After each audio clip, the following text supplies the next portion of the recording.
BMW revealed the new X5 models with extended wheelbase to meet the requirements of the target groups in China. The X5 xDrive 30 Li and X5 xDrive 40 Li offer an exceptionally spacious rear passenger compartment and exclusive equipment features, and will be available exclusively for the Chinese market.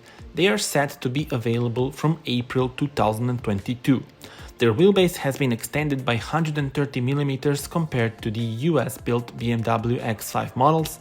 All of this extra length is used to enhance seating comfort and legroom for second-row passengers. What is more, occupants in the rear are able to get in and out with exceptional ease thanks to the long rear doors. There is a choice of two efficient petrol engines featuring BMW twin-power turbo technology, whose power is directed to the road via an 8-speed Steptronic transmission and BMW xDrive intelligent all-wheel drive system. Tell me in the comments how do you like it and subscribe for more.